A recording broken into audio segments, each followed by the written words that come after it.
أن شرب الخمر حرام، قال إذا شربت الخمر حددناك، وإذا تركت الإسلام قتلناك. أدي نقطة. إذا المسألة المطروحة بتتناقش دلوقتي ليست مسائل الوقوع في الشرك أو الكفر.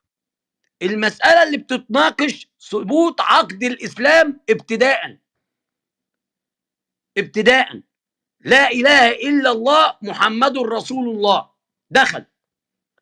إذا عاش الرجل بيبدأ يتعلم العبادات اللي هم بقية أركان الإسلام بقى والحج والكلام ده كله، عشان يبقى الباطن بتاعه اللي دلل على صدقه التزامه بأفعال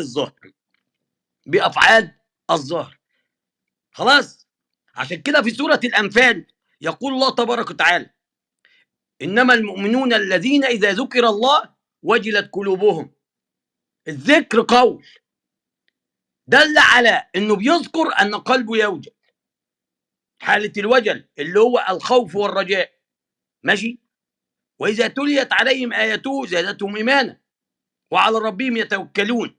ده كله أعمال قلوب مستترة، عشان يدلل على أن القلب ده سليم. أرفق قائلا القرآن: الذين يقيمون الصلاة ويؤتون الزكاة، إشارة للأعمال اللي بتثبت عقد الإسلام. إذا الراجل اللي جاي من دائرة الكفر أول لحظة يخشها إيه؟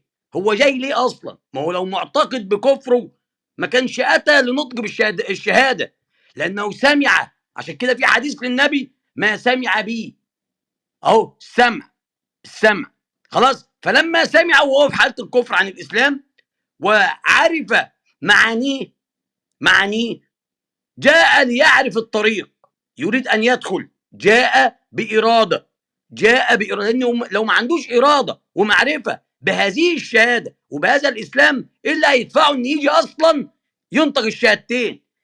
فبيجي بيعرض عليهم الإسلام، بيتعرض عليه الإسلام. خلاص. أبي الإسلام بتاعكم ده أنا سامع عنه كذا، يبدأوا يحكوا له بقى إيه القصة جوه، يزداد حبه، يطلع هذه المحبة اللي بتنفي له الكفر، بتشيل من جواه مسألة الكفر دي، تطلع عشان تبقى لا إله إلا الله. إذا النفي وإثبات لا يستطيع أن يثبت ألوهية لله إلا إذا نفى الألوهية لغير الله. لا إله إلا الله، نفي وإثبات. إذا مقدرته على نطق الشهادتين في هذا الإطار بيدل أنه خرج من الكفر المسبق، الدائرة اللي هو كان فيها، ودخل في دائرة الإسلام. ما هو الإسلام؟ الإسلام كدائرة، قال عبد الله بن عمر في حديث البخاري قال: لا الإسلام أن اللهم ذكرني إذا نسيت. بني الإسلام على 5: شهادة